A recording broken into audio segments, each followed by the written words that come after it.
പ്രേംകുമാർ, സുധീഷ്, ജനാർദ്ദനൻ ചേട്ടൻ, ഇങ്ങനെ ഒത്തിരി പേരുണ്ട്.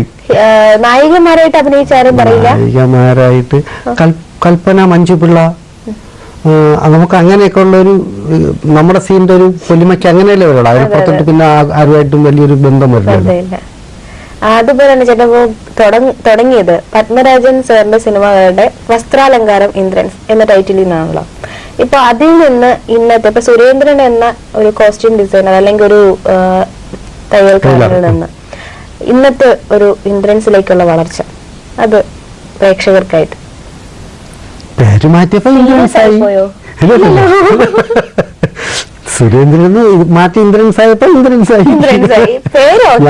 ഞാന് പത്മനാഭ സാറിന്റെ ഒക്കെ പടം ചെയ്യുന്ന സമയത്ത് ആണ് ശരിക്കും അതിന് മുൻപുള്ള കുറെ പത്മനാഭ സാറിന്റെ കുറെ പടങ്ങളാണ് നമുക്ക് വാർക്കാം, മുന്തിരിത്തോപ്പുകള്, നമ്പരത്തി പോകും, അങ്ങനെ കുറെ പടങ്ങളിൽ സുരേന്ദ്രൻ തന്നെയാണ് പണ്ടത്തെ പടങ്ങളുടെ ഒക്കെ കുറെ ടൈറ്റിൽ പോയത്. പിന്നീട് ഏതോ ഇടയ്ക്ക് വെച്ച എന്തോ പടത്തിനാണ് എനിക്ക് അവരനാണെന്ന് തോന്നുന്നു, ഏതോ പടം മുതലാണ് ഒരു ടൈലറിംഗ് ഷോപ്പിന്റെ പേര് ഇന്ദ്രൻസ് എന്നായിരുന്നു.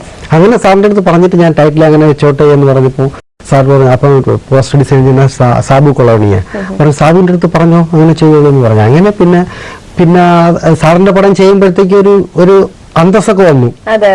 പത്മരാജന്റെ കോസ്റ്റ്യൂമർ എന്നൊക്കെ പറയുന്നതിന്റെ ഒരു അന്തസ്സുണ്ടല്ലോ. അങ്ങനെയാണ് പിന്നെ വേറെ പടങ്ങൾ കിട്ടുന്നത്, നല്ല കമ്പനി കിട്ടുന്നത്. പിന്നെ ഞാൻ സിബി സാറിൻ്റെത്, അങ്ങനെ ക്യാമറ, ഒത്തിരി പടങ്ങൾ വലിയ ഡയറക്ടേഴ്സിന്റെ പടം ചെയ്തിട്ടുണ്ട്. അപ്പോഴൊക്കെ അങ്ങനെ ഇന്ദ്രൻസ് ആയി. പിന്നെ എല്ലാവർക്കും എന്റെ സുരേന്ദ്രൻ മറന്നിട്ട് എന്നെ അങ്ങനെ വിളിക്കാൻ തുടങ്ങി.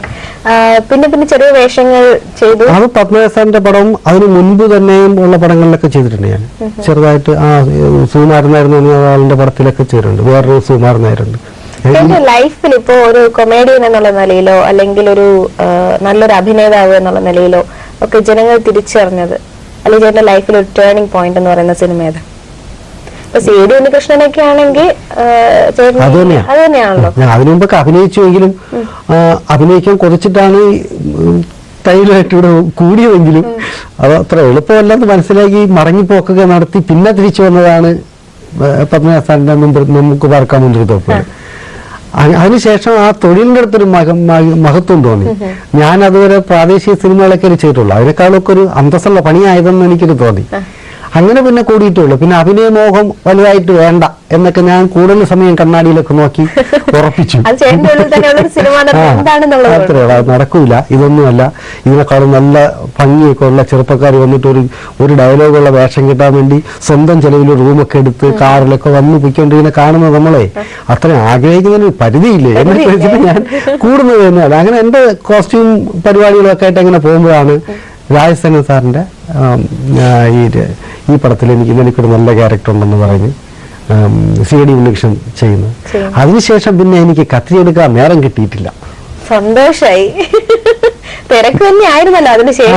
സി.ഡി. ഉണ്ണികൃഷ്ണൻ കഴിഞ്ഞ പിന്നെ മലപ്പുറം ഹാജി, മഹാനാജി, അത് കഴിഞ്ഞ് ഏതോ മാനത്തെ കൊട്ടാരം, അങ്ങനെ ആദ്യത്തെ കമ്പനി. അങ്ങനെ തുടർന്ന് രാജസേനൻ സാറിന്റെ കുറേ പടങ്ങള്, അതിന് പാരലായിട്ട് വേറെ തുളസിദാസ്, അങ്ങനെ കുറേ പടങ്ങൾ. പിന്നെ തിരിഞ്ഞു നോക്കേണ്ടി വന്നിട്ടില്ല. നേരെ നോക്കാൻ തന്നെ തിരിഞ്ഞു നോക്കണത്